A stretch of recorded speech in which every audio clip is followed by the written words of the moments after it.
To prove the reality of gravity, these two elementary school students threw a brick down the stairs every day. It was also this wild behavior that caused a boy passing by to be hit on the head by a brick and die. When they present this nonsense reason in court, the judge said they were not at fault, because according to Korea's juvenile law, minors under 14 years old will not be criminally charged. So just 3 minutes after the trial opened, these two evil people were acquitted. And what's even scarier is that they didn't feel any remorse at all. Even when leaving the court, they even smiled triumphantly at the victim's mother. The law on the protection of minors was originally intended to help misbehaving teenagers repent, but at this moment, it became a talisman of devil. The father of the unfortunate boy saw his wife crying and suffering and immediately comforted her. That's the way the law is. I also know that the court gives in to protect the children, but if we insist on leniency, can tolerance really make them repent and change themselves? This possibility is almost non-existent, because in the face of harsh truths, justice is so fragile that when touched it will shatter. 5 years later, two children evil continued to commit crimes. They got a young girl drunk and took her to a deserted construction site. Then he called 4 more accomplices, and together they played tricks on the victim, tolerating the crime. 5 years ago, turned into sowing the seeds of maturity for the devil. It wasn't until early the next morning that Seona was found without clothes on her body by a worker. She fell into a coma, on the body with many wounds due to abuse. Luckily, the worker reported it to the police in time, saving Seona's life because she was drugged with alcohol. Seona only vaguely remembered the scene that happened last night. She only remembered about 3 people abusing her, but she did not wait until the police launched an investigation. Seona was mentally terrorized by people on social networks with the dirtiest words. They always said that the victim was the guilty one. This caused Seona, who was already severely psychologically damaged. Now she couldn't stand everyone's insults. She finally decided to end her life. Luckily, her father discovered it in time, so he was able to save his daughter. The father couldn't hold back his anger, so he personally went to meet In Jun, the person who called his daughter out. But the devil did not apologize and blatantly said that before doing that, they had received Seona's consent, so it's a voluntary relationship. Initially, they intended to find somewhere along the road, but considering the possibility of being discovered by others at any time, they went to the construction site together to confirm the order in which they carried out their depraved acts. They also played guessing numbers, then abused Seona in turn. Moreover, In Jun proudly told the father that the 2 older brothers played with his daughter first in all sorts of positions, then it was his turn. But because he was drunk, he couldn't do anything. Even though Seon-A was drunk at that time, she still fought back fiercely, which made him very regretful. The father scolded Hwang In-jun for being crazy, but he was still very proud and said, "You are her biological father, so you probably don't understand our happy feeling." The father couldn't bear it anymore, so in the end hit him, but because of beating a minor, the father was locked up in a detention center. And what's even more ridiculous is that the recording of In-jun's confession was also said to be fabricated evidence because he was forced, so this cannot become evidence in court. In the end, this case was transferred to Yoon Seok, the judge of the juvenile court. When she saw In-jun's full name and personal documents, Yoon Seok's whole body suddenly trembled. She couldn't control her emotions at all. In the end, she couldn't stand anymore and fainted. It turned out that she was the mother who lost her child 5 years ago. After that wild trial, Eun-suk was determined to becoming a judge in the juvenile court. She devoted her life to judging those demons in human guise. She finally achieved her wish. She did not easily forgive the perpetrator of the case 5 years ago. After waking up, she immediately returned to the court. According to Woo, in Jin's testimony, he was actually only followed the orders of 2 other people. Initially, they only intended to drag Sona out to drink and had no intention of doing anything. Moreover, at that time, he did not join the other group of people in harming Seona. He even tried to stop their criminal acts, but was insulted by the other 2 people. In the end, he kept walking around the construction site, waiting for the other 2 people to come out. Then the court announced that only the DNA of the other 2 people was found in Seona's body. Moreover, they also admitted their crimes unequivocally because they were 14 years old. So a few days later, the investigation and handling of the case would be conducted. Follows the criminal case of teenagers, but Yoon-suk doubts the results of this trial. She originally intended to quietly investigate the truth, but her husband, who divorced 5 years ago, suddenly came to see her. Yoon-suk thought he would help her, but she didn't expect that he would bring up the law to threaten her, so she should avoid participating in this case, because she had a blood relationship with the victim of the old case. Yoon-suk asked him indifferently where he got involved in my work. "What does it have to do with you if the matter has come to this point?" The husband replied that because I am his father. He said, "Are you planning to take revenge on me now?" doing that won't change anything. In the end, the person who gets hurt will still be you. But Eun-seok still firmly replied that I didn't care. You just kept your eyes wide open to see. Wang In-jun would definitely face the heaviest punishment. 3 days later, the trial opened, but Eun-seok did not even call the suspect. But she called In-jun, who had always pretended to be innocent, to come to court first. In addition to repeating his previous testimony this time, In-jun also said that he was threatened by his 2 older brothers, so he helped them do bad things. Even though he didn't want to do that, the lawyer also showed photos of injuries on his body as evidence. The lawyer said that this case inherently stems from an unfair power relationship. He knew Dongjun and Kyung-soo outside of school. He often had to buy cigarettes or alcohol for them for a long time. If he argued, he would be beaten. But Eun-seok keenly discovered the contradiction in No's. In Jun's before and after testimony, if he was so afraid of the 2 older brothers and listened to them so much, then why did he dare to speak up to stop the other 2 on the night of the crime? Hearing that, In-jun was stunned on the spot. Eun-seok continued to ask why he dared to disobey them just this time. At this moment, the lawyer stood up to defend and said that In-jun was indeed very afraid of the threats and attacks from the big brothers. But before she could finish her sentence, In-jun spoke up himself. He sobbed and said, because this time it was unacceptable. We were all human beings, so why would we commit such a crime? If it were anyone else, perhaps they would have been deceived by his innocent appearance. But Eun-seok already knew the shameless face of this bastard. She gave In-jun the last chance to tell the truth, or she would judge him harshly, but he still refused to admit it. Eun-seok reluctantly had to call a witness to appear in court. This person is also the police officer in charge of investigating this case. The 2 met each other 3 days ago.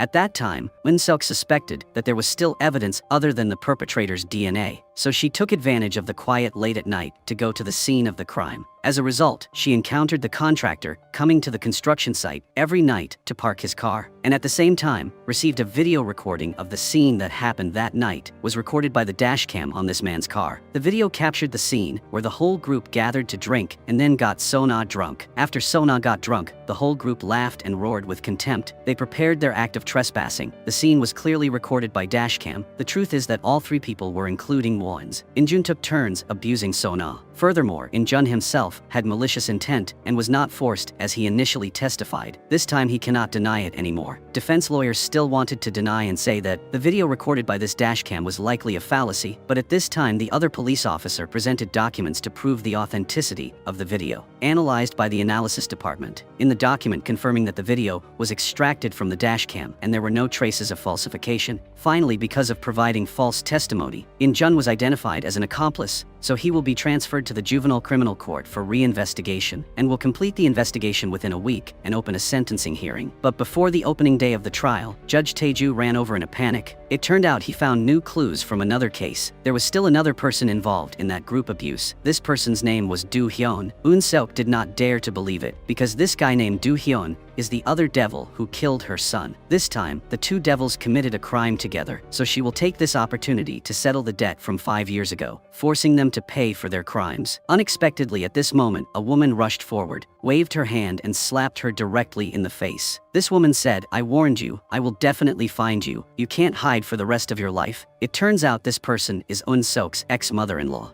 She defiantly placed all the responsibility for her nephew's death on Eun-seok. This woman blames her refuse to quit her job to stay home and take care of the children, and said that she was the one who ruined their family. Her son had a hard time getting ready to marry a new wife. Unexpectedly, she showed up and continued to be involved with him. Seeing this woman who was unruly and deliberately causing trouble, Eun-seok didn't want to get involved with her, so Eun-seok turned around and left, but her mother-in-law still chased after her and refused to let her go. Eun-seok sat in the corner, listening to the scoldings, her heart feeling like it was being torn into pieces. After her unfortunate son passed away, she still couldn't escape that obsession. Her house was empty without any life. Although the needle is very small, it can pierce people's hearts. The mouth of the tongue is boneless, but it hurts people deeply, and her pain that lasted for 5 years stemmed from a cause that sounded like a joke. Moreover, in the eyes of those juvenile criminals, this case is really their joke. The mother-in-law caused a stir in the court, leading to everyone knowing about the case. 5 years ago, Judge Jun-hee also knew the truth, and coincidentally, she was the same judge who acquitted the 2 demons 5 years ago. But to this day, she still believes that her judgment at that time was not wrong. She also said that if it were assigned to another judge, the result's still the same. Hearing that Eun-seok couldn't help but question her. In the end, who is the law to serve? The law is created to protect the victim or the perpetrator. If in the past Jeon-hee decided to punish the two demons at an appropriate level, not through the loudspeaker of the sentence within 3 minutes, today's tragedy would not have happened. They completely failed to learn the lesson from the previous case, but they automatically believed that they were truly innocent. When they see that the law is full of loopholes, they will continue to hurt more innocent people. Hearing that Joon-hee clenched her fists, of course she knew that what Eun-seok said was not wrong, but she still didn't want to admit her mistake. This person only used the excuse that Eun-seok had a blood relationship with the victim of the old case to ask her not to interfere in this case, but Eun-seok would never stop. She looked at Son-ah. Now it's like looking at her son in the past. She absolutely will not allow the old wild verdict to appear again. Fortunately, Judge Tae-ju has found a new clue. In another sexual assault case, he accidentally collects information about Do-hyun. The victim is now pregnant, according to her testimony. In June and Do-hyun formed a criminal gang. They control many young girls who go astray. They specialize in performing extortion scams at cheap motels. They blackmail customers with the crime of playing tricks on girls. Every time the young men in the gang make a lot of money, there are young girls who are blinded by money, so they actively join their gang, but in the end, they realize that they are just a tool to make money for this bad guys. These girls are not given money and are even threatened with their lives when they try to escape their control, so they feel angry inside, but don't dare to say it out loud. As for this girl, she managed to escape after a search. In-jun was arrested. After understanding the situation, Eun-seok quickly took action. She continuously searched for a few girls controlled by criminal gangs and received evidence of their more terrible crimes. It turned out that in the past there were many girls who failed to escape and were captured by those beasts and took turns raping. Moreover, they also recorded the whole abuse process. They not only used those videos to force girls to become prostitutes, but they also illegally trade online at will. They are inhumane people with no humanity left. From the girl's words, Eun-seok quickly learned of Do's criminal lair. So when there was no one at night, she quietly sneaked in, intending to take away all the evidence of the crime they had stored on the computer. But at this moment, a figure suddenly appeared behind her. He suddenly asked her who she was. Was she a police officer? He smiled happily. Eun-seok suddenly realized he was Do-hyun. At this moment, Do-hyun couldn't laugh anymore. He startled and cursed her and rushed in to hit Eun-seok, continuously kicked her and kept cursing her. He angrily asked her if she knew how much the things in the computer were worth. Eun-seok slowly stopped questioning him. If he had been given the chance, he should have lived a decent life. At least one of the two, them should live kindly as a human being. Eun-seok didn't understand why he could live in such a miserable way. But even though Eun-seok collapsed, Do-hyun still acted like nothing happened and said, "What the hell were you talking about?" Finally, he pulled out a knife and stabbed her straight in the shoulder without any fear. He even turned the knife and asked who exactly is she. While he was about to give Eun-seok another knife, she grabbed the brick next to her and hit Do-hyun directly in the head. During the struggle, Eun-seok looked up at the shoe cabinet and discovered Son-ah's missing shoe at the scene of the abuse. It turned out to be Do-hyun is truly an accomplice of the collective abuse. The display cabinet of such shoes covers one wall. There is no doubt that each shoe symbolizes an unfortunate girl who has been abused. At this time, Do-hyun also stepped forward and admitted that he was also present at the scene. He even smirked and challenged Eun-seok to do what she wanted to do after knowing the truth. Finally, he gritted his teeth and rushed towards her. His mind suddenly came up with the idea of killing people to cover up the clues, and Eun-seok was struggling in pain. Right at the critical moment, a police siren suddenly sounded outside. It turned out that Eun-seok had contacted the criminal police in charge of this case from the beginning. When Do-hyun saw that he could only hastily left the scene, but he was quickly arrested by the police, and at the same time, all evidence of the crime was taken away. Eun-seok refused treatment. Her whole body was covered in blood and returned to the court. She wanted to use her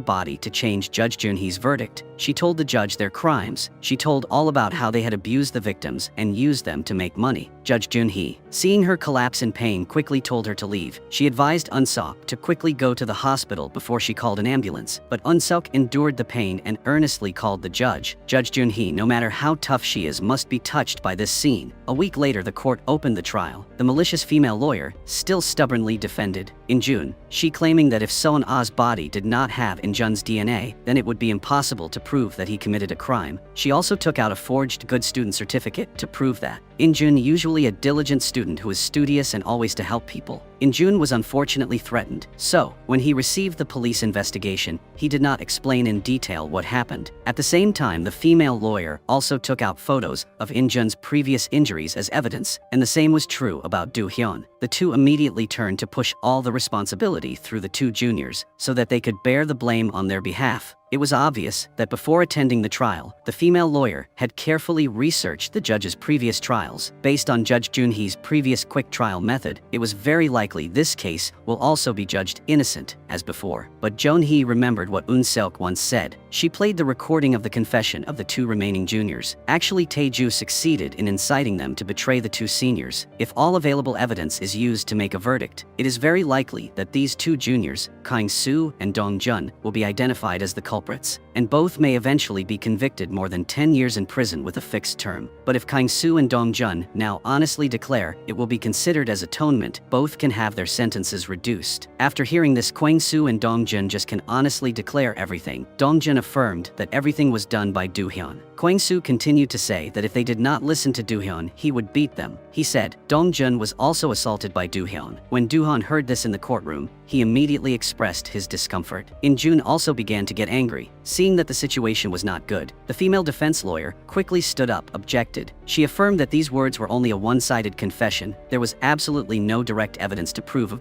In-jun's guilt, but they could not expect that these two juniors would silently leaving a way out for themselves. After each mission, they both silently copied documents onto a USB. Judge Gon-hee released the evidence of that crime in court. This made Do-hyun and In-jun cannot refute. Do-hyun looked at each evidence photo. He remembered the scene where they abused the victim. After the abuse, they laughed and took pictures as souvenirs. But the victim's family members, when they saw this scene, could only shed tears full of anger. Despite that, Do-hyun still refused to repent, and In-jun realized that disaster was about to come, so the psychological defense line completely collapsed. He stood in front of the court and insisted that all his actions were caused by Do-hyun. Do-hyun heard this and quickly objected, so the two argued loudly in the middle of the trial, and finally used force, completely not giving the judge the opportunity to interrogate. They competed to denounce each other's crimes. In-jun was beaten with his mouth full of blood, but he still kept scolding Do-hyun for being a bastard who only knows how to think about girls and is also a pervert who collects women's shoes. Both In-jun and Do-hyun have proven themselves to be the culprits. Judge Jun-hee didn't say much to them either. She wanted to let the victim Son-ah end this trial. Actually, Son-ah didn't want to testify. She felt that she had no face to live on. There were even many times when she thought about committing suicide, but Eun-seok advised her. Eun-seok said that the people who should feel the most ashamed in this world should be those criminals, including criminals. In-jun and Do-hyun, also including scum people who like to relieve themselves online, they are the ones who deserve to die. The fact that the victim takes their own life will only make this guy's more overbearing and dirty. Only when Son-ah herself goes to court to attend the trial will she be able to hold her head high in the future and confidently continue to live. So Son-ah bravely spoke up in court. She trembled and said, "Please make my life go back to the way it was before." Those words seemed to use up all the courage of her entire life. As soon as she finished speaking, she couldn't hold back her tears. Her sobs spread to the courtroom, causing everyone to choke in pain. That the only two perpetrators were not.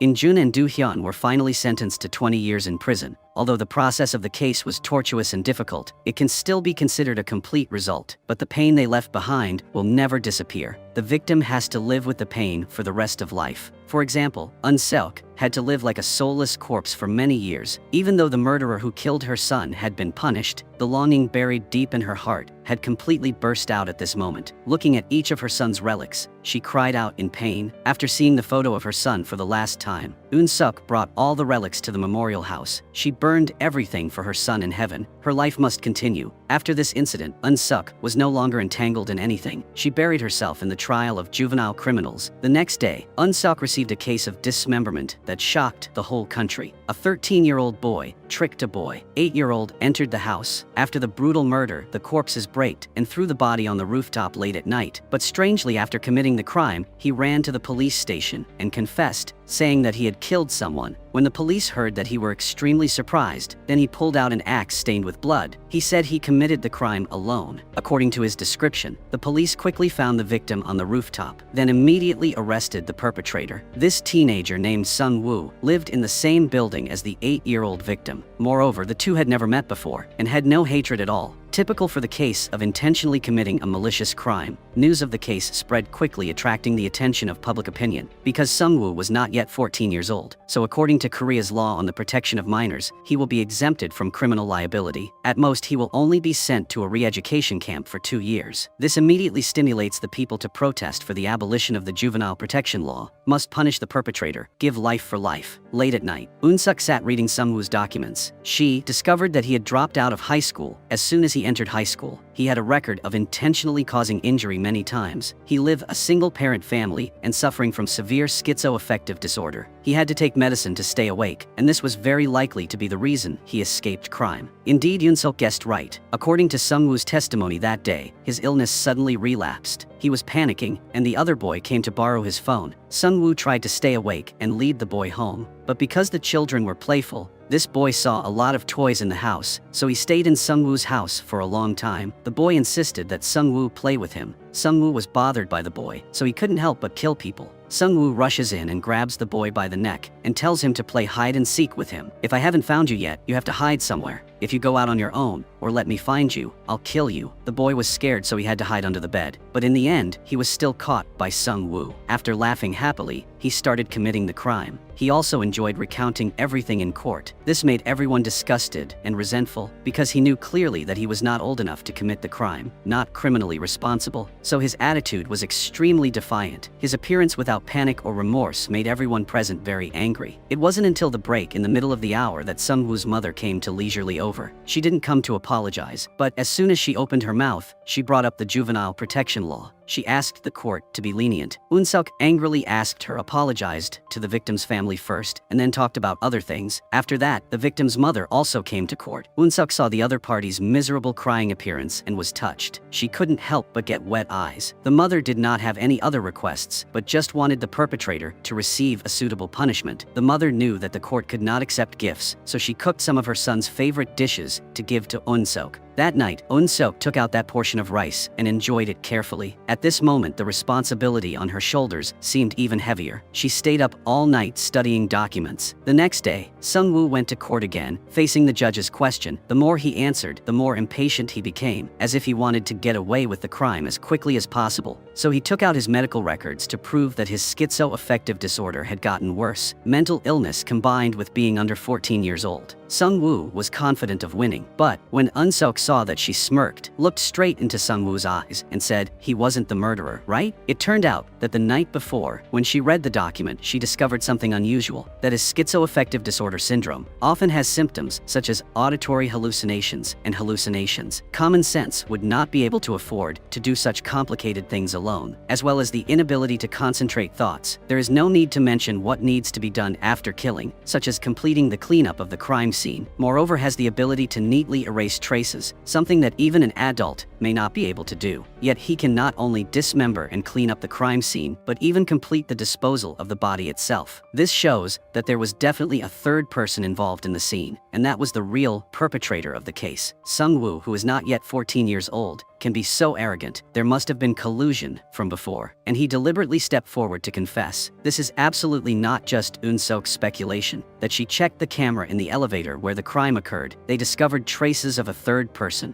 a female student named Yeon. After hearing this, Sungwoo lost his temper and shouted that it wasn't her. She had nothing to do with this incident. But Sungwoo's act of losing his temper further proved that Eun-suk's speculations were completely correct. The court also collected the two people's call history as evidence, and they learned that before the incident, he had very close contact with Yeon. Sungwoo saw that and wanted to snatch the photo back, even though from beginning to end he never said a word. But the truth was finally clarified. Sungwoo was arrested and taken to the procuracy. Then Eun-suk told Taeju to go to the police station to extract the camera, and discovered that when Sungwoo came to confess, he was always looking in one direction, and the person standing opposite the police at that time was Yeon. To catch her, Taeju initially went to meet her old classmate first, knowing that every night she would go to the internet shop to open overnight. Eun-suk grasped the situation and decided to start taking action that night, but unexpectedly was stopped by Sungwoo's mother. She has a pitiful appearance and asks Eun-suk to release her son, but the poor person also had very hateful moments. If just begging or threatening could help the criminal escape the crime. Eun-suk's job no longer had any meaning.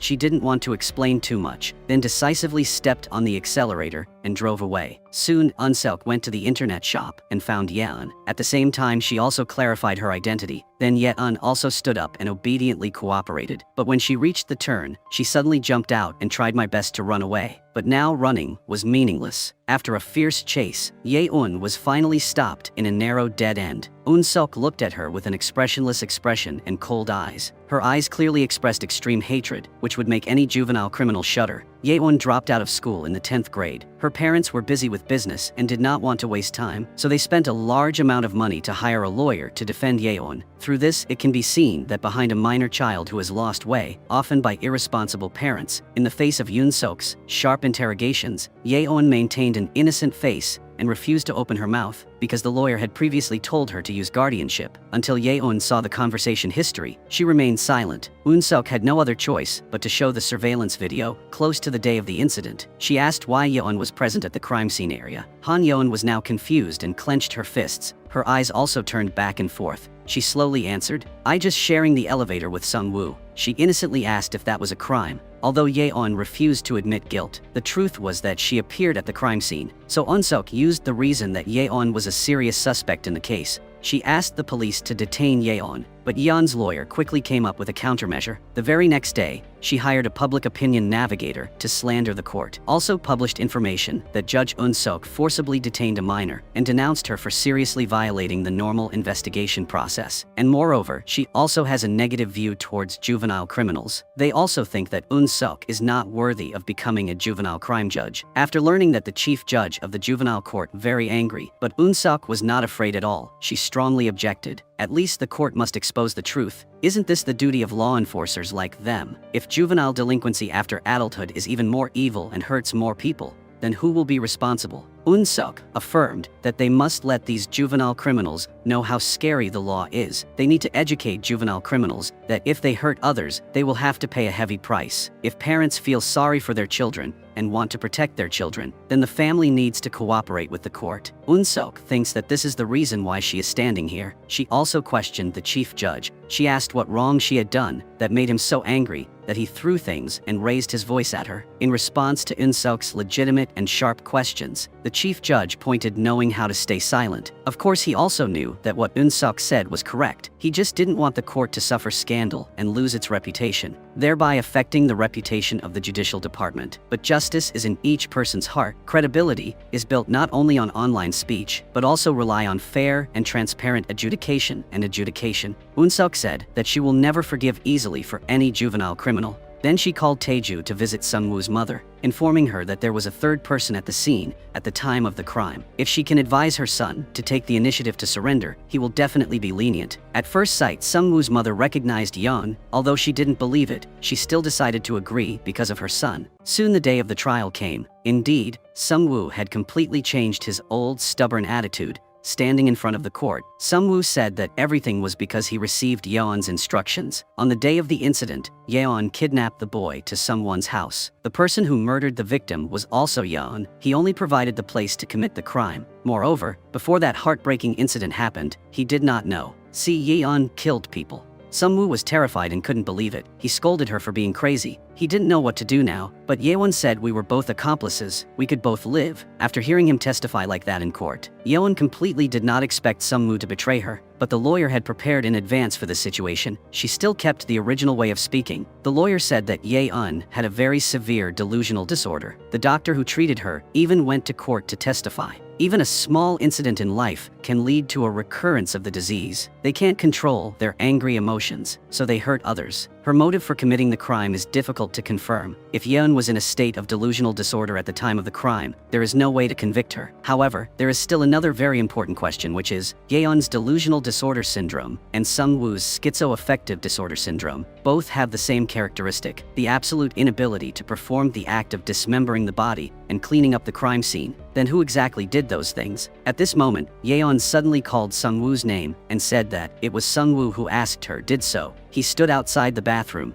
and taught her how to cut up the victim's body, teach her to put the body parts in a garbage bag, to bury the body. She climbed up to the water tank on the rooftop and threw away the body bag. It was Sung-woo who threatened her to do so. Sung-woo heard it and shouted and said that it was Yeon who did it herself. At that time she said she wouldn't be caught on the surveillance camera. She is lying. Everything was caused by herself. He did not say anything wrong, but Yeon still sobbed and said that he was standing outside the bathroom guiding her act. But Sung-woo said it was because she asked him to do so. He wanted to confess, but Yeon refused to listen. Then Yeon did not acknowledge Sung-woo's words. Sung-woo said she herself chose that axe. After killing the boy, she still danced excitedly. The two kept blaming each other. No one would give up. At this moment, the victim's mother shouted for both of them to shut up. Her expression filled with anger, filled with pain. She begged the other two to stop talking. Whether it was delusional persecutory syndrome or schizoaffective disorder, it didn't matter to the victim's parents. She just knew that her son was lured to their home by a stranger and finally died in pain and despair without his mother by his side. Just thinking about this, the mother could not suppress the pain in her heart. She immediately requested all the judges and the chief judge at the court not to let this heartbreaking incident happen again. They must punish the perpetrator severely. The whole court suddenly fell silent. Just have the mother's painful cries. The chief judge announced a temporary break. After discussing with his colleagues, the chief judge still decided to follow Eun-seok's opinion, sentenced Yeon to 20 years in prison, and Sung-woo will be sent to a youth re-education camp for 2 years. After hearing this, Yeon screamed and did not accept the verdict. How could she be imprisoned for 20 years?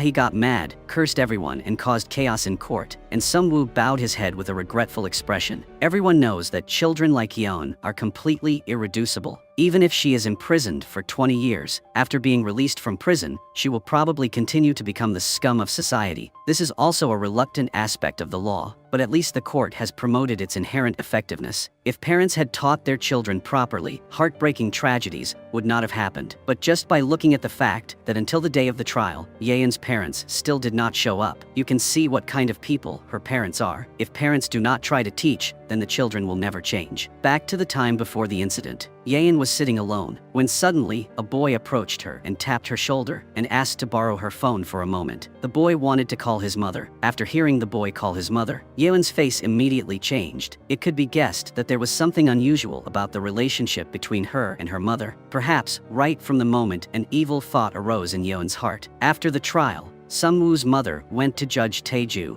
and said that he had clearly promised a lenient trial, so he must release her son immediately. Seeing her dissatisfied attitude, Eun-seok couldn't help but speak up and say that the sentence for Sung-woo was already very light. If she was not satisfied, she could appeal. At that time, she will consider carefully how many years she should sentence Sung-woo to prison. Hearing that Sung-woo's mother turned away in fear, Eun-seok then told her there was an idiom called gut-wrenching pain, to refer to the pain a parent feels when losing a child is no different from the pain of having a broken liver or intestines. What she did for him when Sung-woo was 9 years old. The victim of this case was only 9 years old. That boy's mother had lost her child forever. It was all because of her son. Eun-seok's words made Sung-woo's mother was very emotional. It wasn't until late at night when she came home and saw the blood stains on the floor that she felt the pain. The crime that was committed can never be erased. Now she regrets, but it was too late. The murder case that shocked the whole country, although it ended here, it didn't mean everything was over. Do these juvenile delinquents really repent of their crimes? Will they continue to commit crimes again during the re-education period? No one can guarantee this. The next day, the court suddenly received a phone call denouncing regarding the youth reformatory camp that the director was suspected of embezzling sponsorship money and abusing children. After receiving this news, Eun-seok and Tae-ju immediately went to the reformatory to investigate. They took turns asking questions to the young girl. The results terrified the two, each of whom suffered varying degrees of abuse. For example, every time they eat, the director will feed them stale rice and cook new rice for her daughter. Once someone gives an opinion and refuses to eat, she will take their rice bowl and throw it on the ground and said, "Girls like you don't even have rice at home, but dare to be picky about what they eat." After that, she didn't let them eat anymore. The girls had to bow their heads and apologize to this woman and promise to speak more politely. They begged her to let them eat, but the director asked in return, wasn't she already full? If she's full, then go to her room to rest. The girl continued to cry, admitted her mistake, but was insulted by this woman. The woman yelled at her not to cry. They would only bring bad luck to her.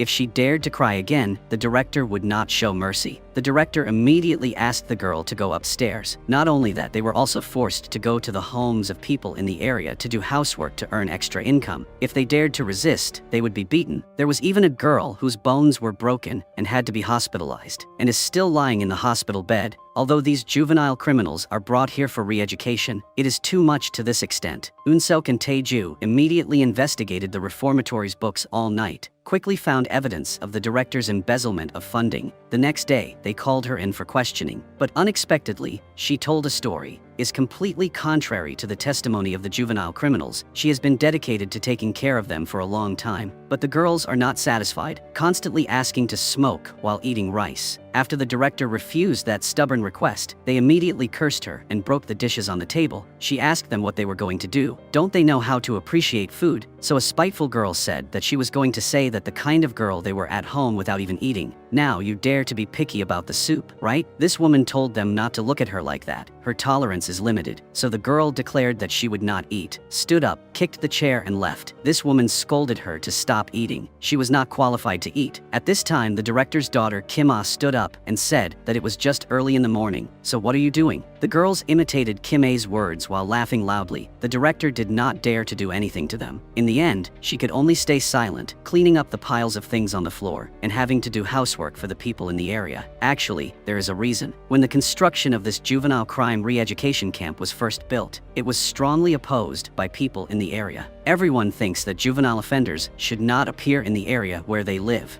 Therefore, in order to ease relations with the people in the village, the director personally led them to people's homes to help them work. Moreover, they also organized collective activities with the purpose of changing prejudices in people's hearts. However, human nature is difficult to change. They still bully those who repent and try to reform, even cruel to the point of breaking people's legs, to confirm whether the director's testimony was true or not. Eun-seok called the other girls into the office, then made a phone call to the hospital. Finally, the truth is clear. Indeed, honesty cannot sensitize evil. For juvenile criminals like that, they must be punished so severely that they fear the law from the bottom of their hearts. Then Eun-seok went to the hospital to visit the injured girl, only to find out that the director embezzled the sponsorship money, not for personal gain, but to pay her hospital bills. She was still thinking too optimistically about juvenile criminals, because if this matter was exposed in front of everyone, they would be punished by the law again. So the director silently embezzled public funds. This girl said that after being discharged from the hospital, she would work hard to make up for this money. She also begged Eun-seok not to close the reformatory, because she truly considered that place her home. She also considered the director as her mother, because after coming to the reformatory camp, she knew what it felt like to be loved. Someone picks up the food and puts it in his bowl. She told herself that after the end of the renovation period, she must live kindly. She also set a new goal for her life. She wanted to repay the director's gratitude. After realizing that she misunderstood the director, Eun-seok immediately drove to the reformatory that night, but only saw a messy pile. It seemed like there had been a fight here. Moreover, the whereabouts of the juvenile criminals and the director were unknown.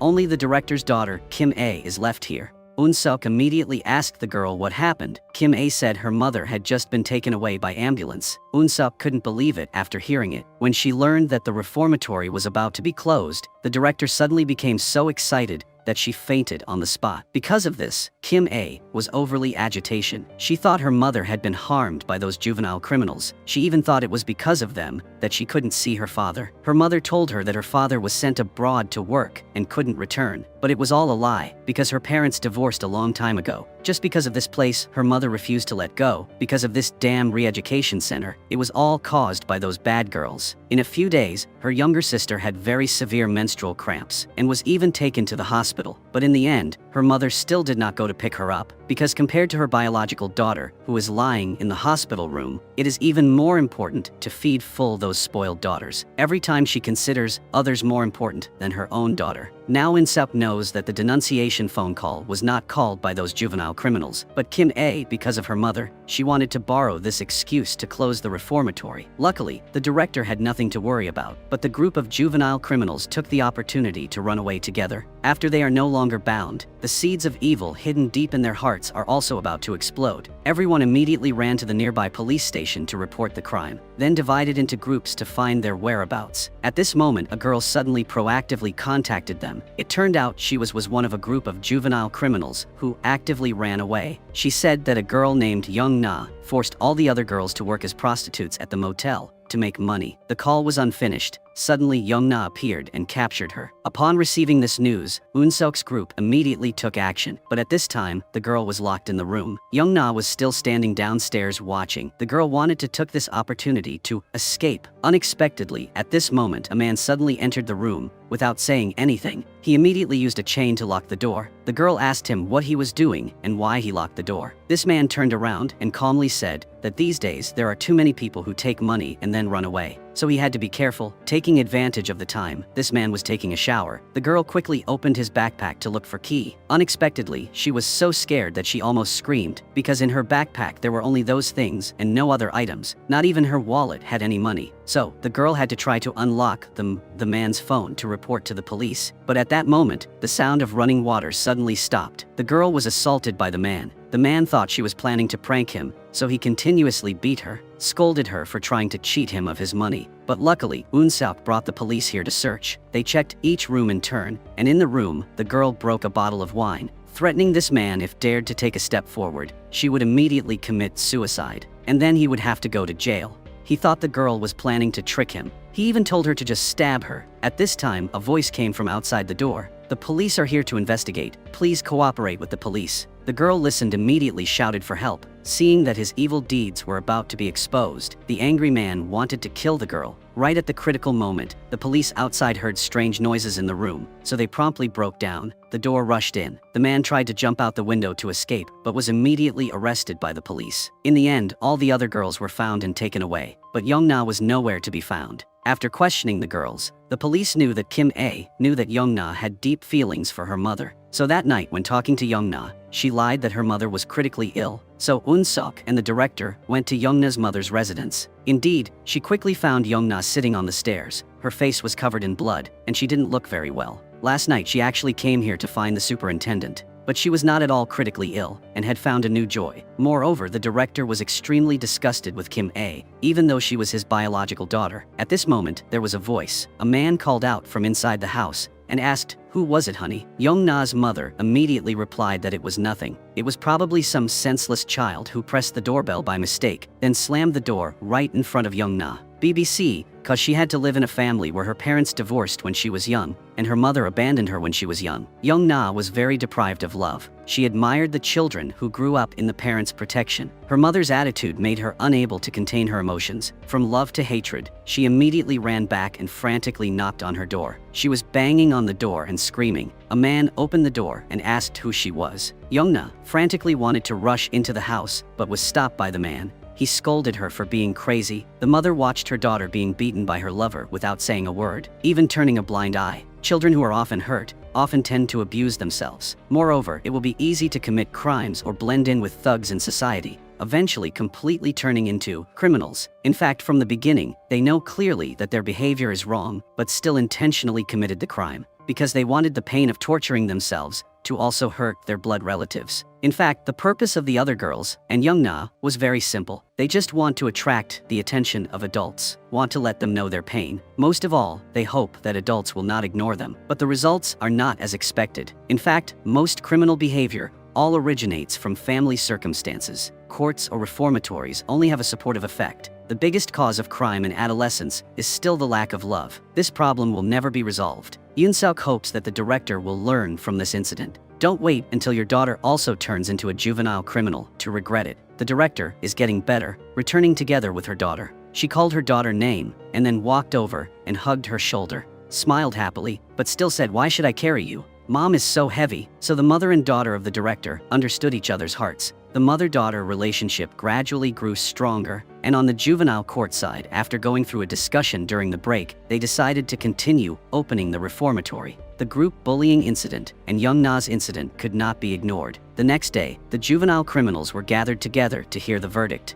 Each of them was sent to re-education camps for children. Juveniles are more strict in accepting re-education, And this time, parents also need to accept re-education with them, especially Young Nae's parents. The guardians bowed their heads. They all gathered and sat in the back looking extremely ashamed. But in the end, they felt ashamed of their children, or felt ashamed of not educating them well. So the verdict was made. And at that time, the chief judge of the court called the chief judge of the Juvenile Justice Department to his office. It turned out that there had recently been a leak of exam questions at a high school, and moreover, the students of this school were all elite children. Among these children are children of major political figures. This is an extremely difficult case on a collective scale. The chief judge decided to give full authority to handle the case to the Judge Kang. He also accepted. After completing this case, he will resign to participate in politics. He always had a dream of reforming the law that applies to juvenile offenders, which only a member of parliament can do, and this case will also be his last. The chief judge is extremely confident. Unexpectedly, as soon as he walked out the door, he received a phone call from the police. His son was so scared that he did not dare to open the door. It turned out that his son was also involved in the case. After thinking about what he promised the Chief Justice, the judge was extremely angry and returned home. Fortunately, the police did not come because of the leak, but they only came to investigate a traffic accident that happened recently. The judge was angry and threw and destroyed things. It was clear that he had previously forbidden the mother and son from participating in that case. The mother confirmed that her son only participated once and then did not participate again, and moreover, there were many people involved. Only the principal knows the list. So many people committing the same violation should be fined. But now the whole society is turning their eyes to this incident.